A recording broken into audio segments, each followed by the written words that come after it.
자, 여러분 안녕하세요. 복잡한 경제학의 세계를 세상에서 제일 쉽고 재밌게 싹 풀어드리는 여러분의 경제학장 박사입니다. 오늘 우리가 함께 파헤쳐 볼 주제는 바로 경제학의 바이블이죠. 폴 크루그먼 교과서에 나오는 복지국가로서의 미국입니다. 자본주의의 끝판왕 같은 미국이 대체 어떻게 사회 안전망을 깔아두고 있는지 자, 지금 바로 들어가 볼까요? 오늘 우리가 다룰 해설 강의 커리큘럼 짧게 짚고 넘어갈게요. 복지국가 미국의 두 기둥부터 시작해서요. 선별적 복지, 모두를 위한 사회보장제도, 그리고 복지정책이 실제로 빈곤을 얼마나 줄였는지 확인해 본 다음 마지막으로 미국 의료비에 숨겨진 진실까지 아주 속도감 있게 쫙 훑어보겠습니다. 제1장, 복지국가 미국의 두 기둥입니다.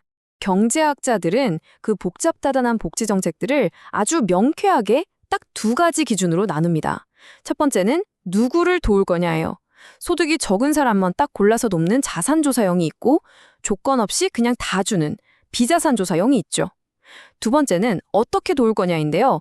현금을 직접 쥐어주는 현금보조가 있고 식품이나 의료 서비스 자체를 주는 현물보조가 있습니다. 이 4칸짜리 표 하나만 머릿속에 딱 넣어두시면요. 미국의 어떤 복지제도라도 완벽하게 분류하실 수 있을 겁니다. 제2장, 선별적 복지와 네거티브 소득세입니다. 미국 마트나 식료품점 가보신 분들은 창문에 EBT, 푸드스탬프 환영 이런 문구 붙어있는 거 보셨을 거예요. 이게 바로 아까 말씀드린 자산조사형 현물보조의 가장 대표적인 예시인 SNAP입니다. 현금을 주는 TANF라는 제도랑 같이 당장 밥 굶는 취약계층이 없도록 식탁을 딱 지켜주는 아주 즉각적이고 중요한 안전망인 거죠. 자, 이 수식 한번 보세요. 완전 경제학적 마법 같습니다. 저소득층이 열심히 땀 흘려 건 돈 14,550달러에 근로장려세제 5,828달러가 딱 더해지면 단숨에 빈곤선 위로 점프를 합니다. 진짜 대박이죠. 경제학자들이 저소득층의 근로의욕을 꺾지 않으려고 고안해낸 게 바로 역소득세, 그러니까 네거티브 소득세라는 스마트한 개념이거든요. 미국의 EITC가 딱 그건데 번 돈의 40% 가까이를 세금으로 뺏어가는 게 아니라 오히려 든든한 보너스처럼 얹어주는 겁니다. 제3장, 모두를 위한 사회보장제도입니다. 사진 한번 보시죠. 1935년에 루스벨트 대통령이 사회보장법에 서명하면 아주 역사적인 순간입니다. 이게 바로 현대 미국 복지국가의 거대한 뼈대가 만들어진 찰나거든요. 이 제도는 푸드스탬프랑 다르게 비자산조사형입니다.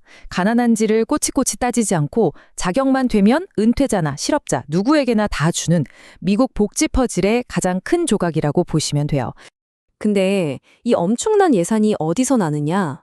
하늘에서 뚝 떨어지는 게 아니거든요. 바로 지금 일하고 있는 분들의 월급에서 떼는 세금으로 충당하는 겁니다. 젊을 때 열심히 일해서 세금 내면 그걸로 지금의 은퇴자들을 부양하고 나중엔 다음 세대가 나를 부양하는 거대한 사회적 약속인 거죠. 미국 독거노인의 무려 70%가 소득의 절반 이상을 이 제도에 의존한다고 하니까 중산층과 노년층을 지탱하는 진짜 절대적인 기둥입니다. 제4장, 복지정책의 실제, 빈곤 감소 효과입니다. 그럼 도대체 이렇게 막대한 세금을 쏟아부은 효과가 진짜 있었을까요? 경제학자라면 당연히 데이터로 확인해 봐야죠. 2007년에 시작된 끔찍했던 경제위기, 대침체 시기를 돌아보면요.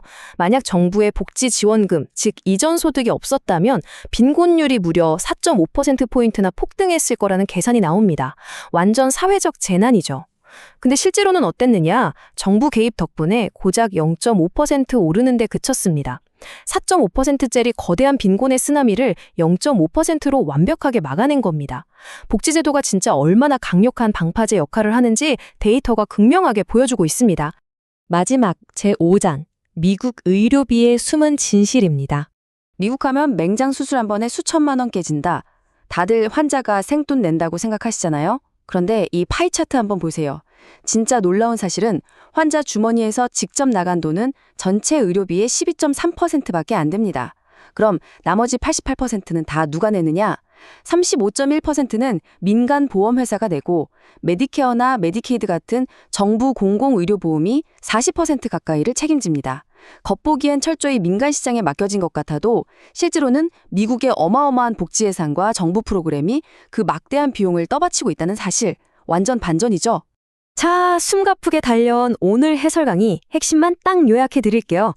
미국의 복지국가는 단편적인 하나의 제도가 아니에요. 가난한 사람을 콕 집어서 돕는 EITC나 푸드스탬프 같은 타겟형 지원에다가 누구나 혜택을 받는 사회보장제도나 메디케어 같은 보편적 안전망이 아주 정교하게 섞여 있습니다.